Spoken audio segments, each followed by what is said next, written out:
I completely eliminated leisure from my daily routine, and it's the most controversial decision I've ever made. That 1 hour of harmless leisure you schedule every night isn't just wasted time. It's actively destroying everything you built during the day. I'm going to break down the psychology behind why that harmless downtime is training your brain to accept mediocrity. And I'll give you the exact system I use to eliminate it completely while still maintaining the social connections that actually matter. So let me paint you a picture of exactly how this played out in my life.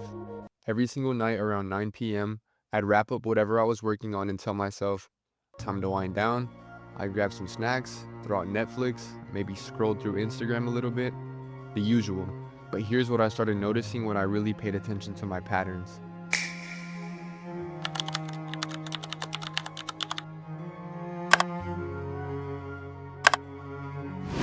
That 1 hour of leisure wasn't just an hour, it was a domino effect. I'd start with just one episode, and suddenly it's midnight. The snacks I grabbed became a full binge eating session. My morning routine, forget about it. That productive momentum I built all day, gone. When I switched to working 12 to 14-hour days, everything became crystal clear. I realized that leisure time wasn't recharging me, it was completely rewiring my brain. It was like I had two different operating systems, productive me during the day and escapist at night. And these two versions of myself were at war with each other. Here's what nobody tells you about leisure, and this is where it gets really important to understand the psychology behind what's happening. When you schedule leisure as a daily routine, you're not just taking a break. You're literally training your brain that escape is not only acceptable, but necessary. Think about it this way. Your brain operates on patterns. Each time you finish work and immediately switch to leisure mode, you're creating a neural pathway that says, when things get challenging or demanding, the solution is to check out. You're teaching yourself that the natural response to effort is escape. But here's the thing, your brain doesn't distinguish between different types of escape. That innocent Netflix episode creates the same mental pathway as scrolling social media for 3 hours, which creates the same pathway as binge eating, which creates the same pathway as sleeping in and avoiding your responsibilities. It's all the same circuit. Discomfort leads to avoidance. Research on habit formation shows us that every habit has three components: a cue, a routine, and a reward. When you make leisure your daily routine, you're essentially programming your brain to see any form of stress or challenge as a cue to escape. The routine becomes whatever your preferred form of leisure is, and the reward is that temporary relief from responsibility. The problem is, this doesn't just affect your leisure time, it starts bleeding into everything else. When your business gets challenging, your brain already knows the escape route. When your workout gets tough, you already have a pattern for giving up. When your goals require sustained effort, you've already trained yourself that the solution is to check out. Now I know exactly what's going through your head right now, but what about burnout? What about mental health? What about work-life balance? But here's what they're not telling you. You don't burn out from doing work you love. You burn out from doing work you hate while using leisure as a coping mechanism to deal with it. When you're truly aligned with your purpose, when you're building something meaningful, work doesn't drain you, it energizes you. People preaching work-life balance are usually the same people who've been stuck in jobs they hate for decades, counting down the minutes until 5 p.m. so they can start living. They've created this narrative that work is suffering and leisure is living, but that's completely backwards. The work-life balance myth assumes that work and life are separate things. But what if they're not? What if your work is your life? What if instead of trying to balance two opposing forces, you just align everything towards one purpose? Here's the truth that nobody wants to admit. Leisure time isn't recharging you for the work you love. It's helping you tolerate the work you hate. When you eliminate leisure, you're forced to either find work you actually want to do 12 to 14 hours a day, or admit that you're settling for mediocrity. So here's the system I developed, and this is going to sound extreme at first, but stick with me. My rule is simple. Leisure only happens on other people's time, never on your own time.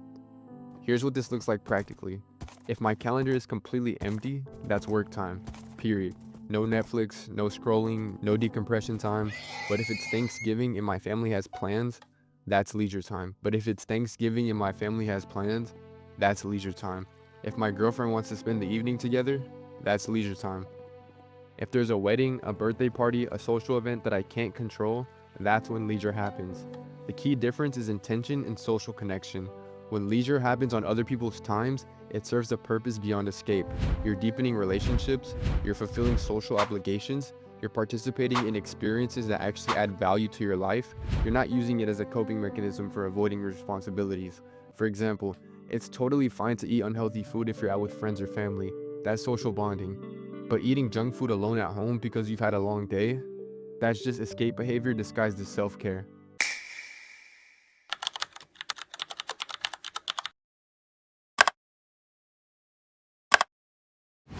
Here's another way to think about it. Non-negotiable leisure will happen naturally. There are holidays, birthdays, weddings, family obligations that you literally cannot skip without damaging important relationships. These events will force leisure into your schedule, whether you plan for it or not. So why are you also scheduling optional leisure on top of that? When you eliminate optional solo leisure time, something interesting happens. You stop seeing challenges as things you need to recover from and start seeing them as things you can push through. Your tolerance for discomfort increases, your ability to maintain focus for extended periods of time improves. You develop what I call productive momentum, where working becomes easier than not working. Since implementing this system, my entire life has transformed, and I'm talking about measurable, concrete changes. My morning routine became bulletproof because there was no more switching back and forth between productive mode and leisure mode. My brain stopped expecting an escape hatch after every challenging task. My evenings, which used to be this dead zone of mindless consumption, became power hours. Some of my best work happens between 9 p.m. and midnight now, the exact time I used to zone out in front of a screen. I realized that what I thought was mental fatigue was actually just habit. My focus during the day became laser sharp because I knew there was no built-in escape period coming later. But here's the most important change. I stopped feeling like I was fighting against myself. Before, there was this constant internal negotiation. Just one more episode, just 5 more minutes of scrolling, I'll start tomorrow. When you eliminate the option to escape, you eliminate the internal conflict. There's no decision to make because there's no alternative. I also discovered something counterintuitive. When leisure became rare and social, it became more enjoyable. Those moments with family and friends became precious because they weren't competing with daily solo leisure time. The contrast made them more meaningful. Alright, so here's what I want you to do. And I'm going to be completely honest with you, this is going to feel uncomfortable at first, but that discomfort is exactly what you need to push through. For the next 7 days, I want you to completely eliminate solo leisure activities. No Netflix after work, no mindless scrolling, no decompression time, no reward entertainment. If leisure happens, it needs to either be social or completely non-negotiable, like a family event you cannot skip. Here's what's going to happen. Your brain is going to panic, you're going to feel restless and anxious. That's not a sign that you need leisure. That's a sign that you've been using leisure to avoid sitting with your own thoughts and ambitions. When you feel that urge to escape, lean into it. Ask yourself, what am I trying to escape from? Is it because the work is actually draining, or is it because I trained myself to expect an escape route? Most of the time, it's the latter. Start replacing those leisure hours with activities that actually move you forward. Learn a new skill, work on a side project, read books that expand your knowledge, plan your moves. Use that time to build instead of consume. And here's the most important part. Pay attention to how this affects the rest of your day. Notice how much more you accomplish when you stop giving yourself permission to check out. Look, I'm going to be straight up with you. Most people are never going to do what I just described. They're just going to keep defending their leisure time, keep talking about balance, keep making excuses for why they need to escape from their own daily lives.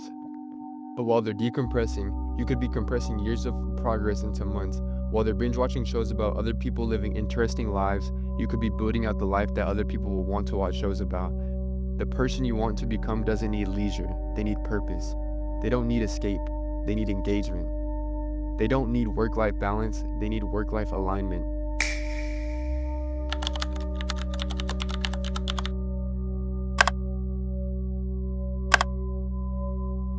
Here's the reality. Every hour you spend in leisure mode is an hour you're not spending becoming the person you're capable of being.